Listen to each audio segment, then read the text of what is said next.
in that area. Please welcome Jen Zinone.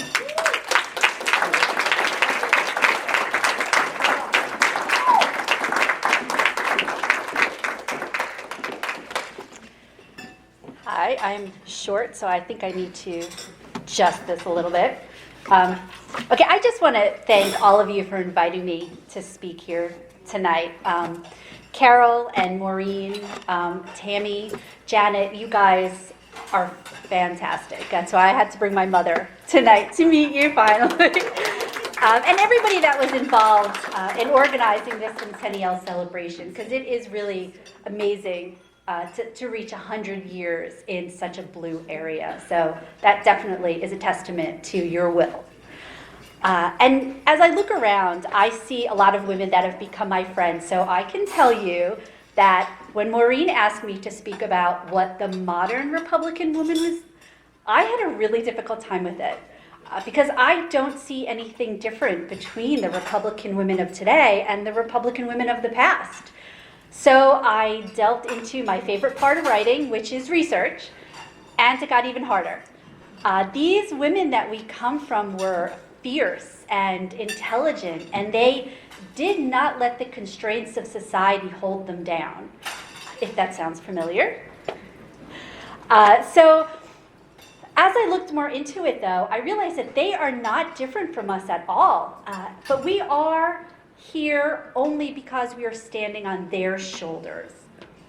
So when you look into what motivated them, it's usually personal issues that we can relate to today, like Susan B. Anthony.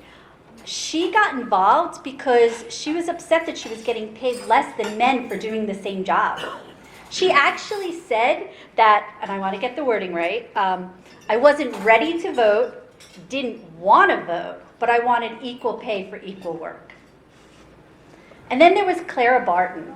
She was demoted from principal to female assistant in the school that she founded in Bordentown, New Jersey, because she was told by men that it was an unfitting position for women to run such a large organization, ignoring the fact that she's the one that grew it to 600 students all alone. But she didn't let that stop her, and we have the American Red Cross today thanks to her. And I can't think of any issue more personal to get involved in fighting for women's rights than Sojourner Truth. She had 13 of her children ripped from her arms and sold into slavery. Into slavery. Oh my God. And can you imagine the guts on this woman to stand up in front of a group of men and say to them, if the first woman God ever made was strong enough to turn the world upside down all alone, these women together ought to be able to turn it back and get it right side up again. And now they're asking to do it, so the men better let them.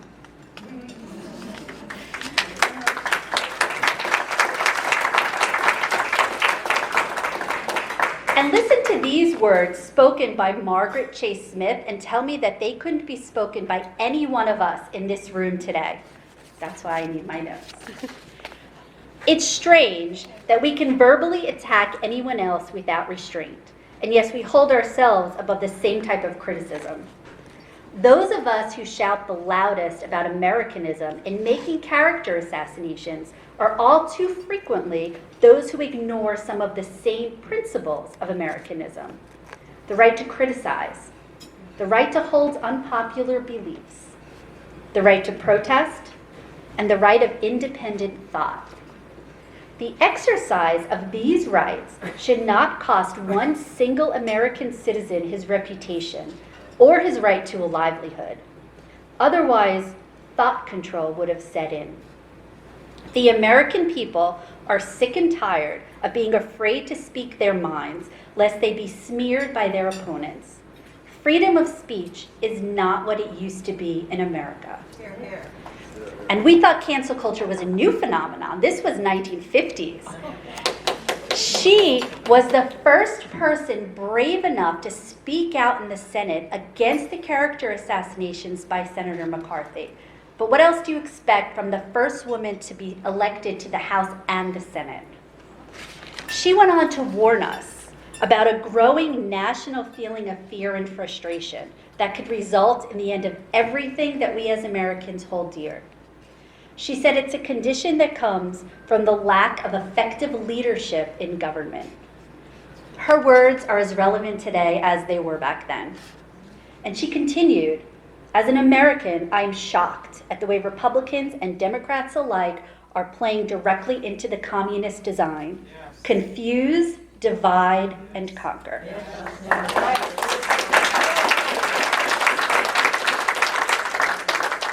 Today, our country is being psychologically divided by the confusion and suspicions that are bred to spread like cancerous tentacles.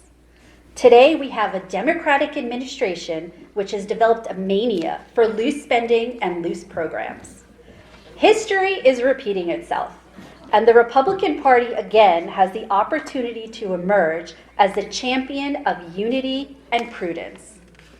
This was said by a Republican woman 70 years ago. Let that sink in. So how different are we today from Republican women in the past? I think the difference is that back then, these remarkable women stepped out of their expected traditional roles.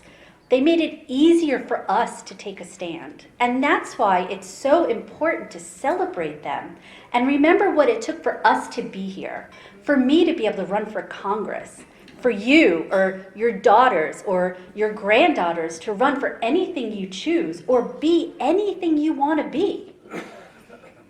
But not every great Republican woman has their name in history books.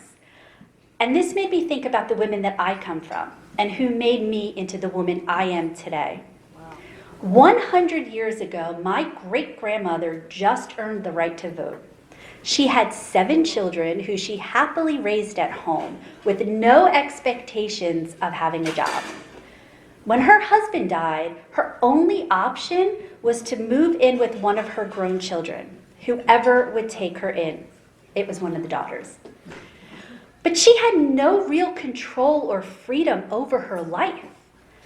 Now fast forward just 3 generations later, and her great-granddaughter ran for Congress. And I'm sure that every single one of you have a story like that in your family about where we've come from. So looking back at the Republican women from our past, who I am proud to come from, you can see the gradual progression into the modern Republican woman that we are today. Each generation stepped out more into the world. They gained more control and more freedom. And they made it possible for us to have not only the ability, but the vision that we can do more. Bringing us to today, our generation of modern Republican women. I was at an event a few weeks ago for Republican women in New Jersey, and I was at a table with a group of women that I met during the campaign. And I thought about the question Maureen asked me, what is the modern Republican woman like? And it struck me how different every one of us was.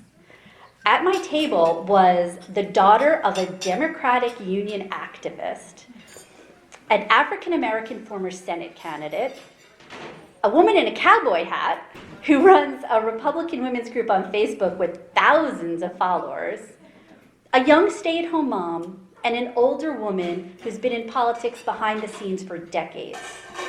They made me realize that we cannot be put in a box. We are white and black and Hispanic and Asian.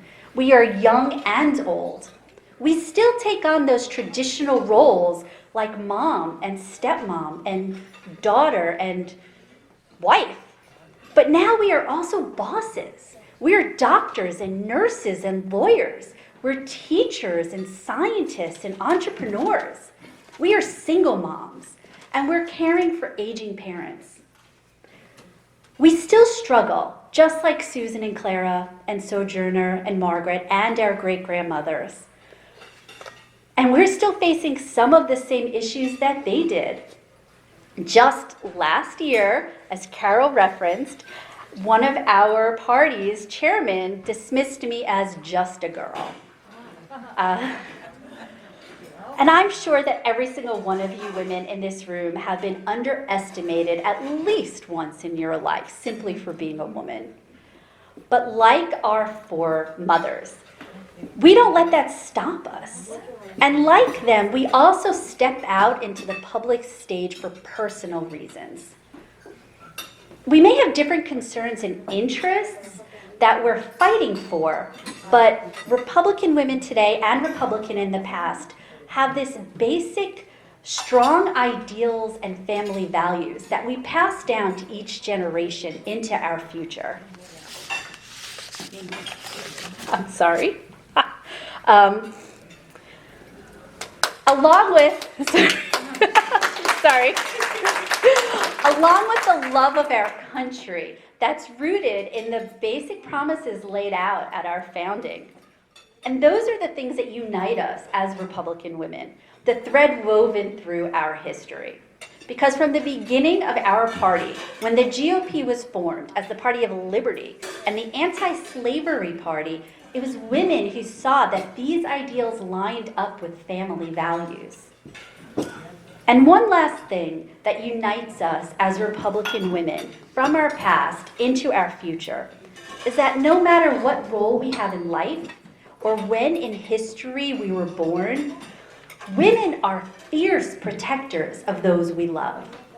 But now we're taking our passions onto the public stage for the country we love. We got fed up with settling for less. We want a better world for our families. We want better and safer schools. We learned how to balance our budgets, and we are outraged that our government hasn't. Yeah. We're excited to be a part of our government finally, and to finally have that control over our lives. We have a lot to say, and we are no longer afraid to say it. So that is what I consider the modern Republican woman. Thank you.